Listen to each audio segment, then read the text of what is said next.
The first time Arav spoke in Ms. Klein's 10th grade English class, the room fell quiet. Not because of what he said, but how he said it. His accent was thick, his English deliberate, each word chosen like a cautious step on ice. He had only arrived from India 6 months ago, and while his grammar was solid, the sounds were still foreign to many ears. I believe language is not only about rules, but how we express meaning, he said, presenting his assigned quote.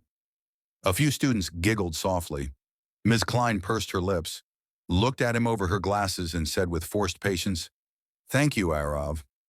Next time, let's try to smooth out some of those pronunciations, all right?" Her tone wasn't harsh, but the look, the slight smirk, the raised brow, made it sting more than a slap. From that day on, every time Arav raised his hand, her responses were laced with subtle condescension. "That's an interesting attempt. Good try, Arav, but let's hear from someone who can articulate that better. Maybe let English speakers take the lead this time." Students started to follow her lead, not cruelly but with side glances, shared snickers, and polite dismissals. Arav began to withdraw, reading, listening, but rarely speaking. Then came the annual debate tournament. Mrs. Klein posted the team assignments and froze when she saw the final printout. Arav Kumar had qualified for the school debate team. Not only that, he was to lead the team in the regional finals. "No, this can't be right," she muttered in the staff room. "The kid barely speaks fluently." But the list was final. The panel had judged the qualifying essays and mock debates blind. Arav had earned his spot fair and square. Despite her doubts, she coached the team half-heartedly. During practice rounds, she interrupted him more than others. "Pause between your ideas, Arav. You're confusing clarity with clutter."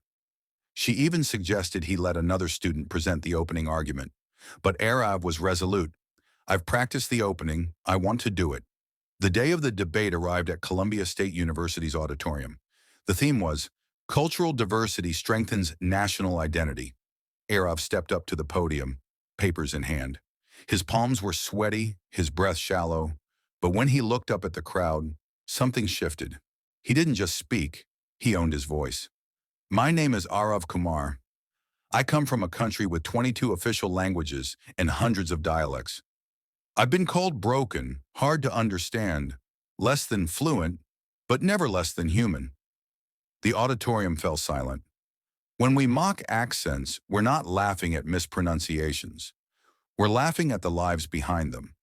Language is not a wall, it is a bridge. Diversity does not dilute identity, it defines it.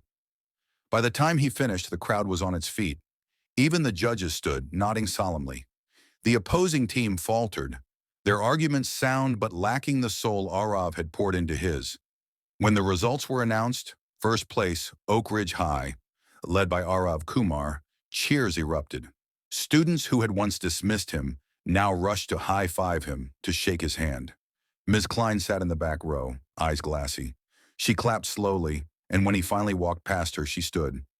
"Arav," she said, voice cracking, "I misjudged you, completely."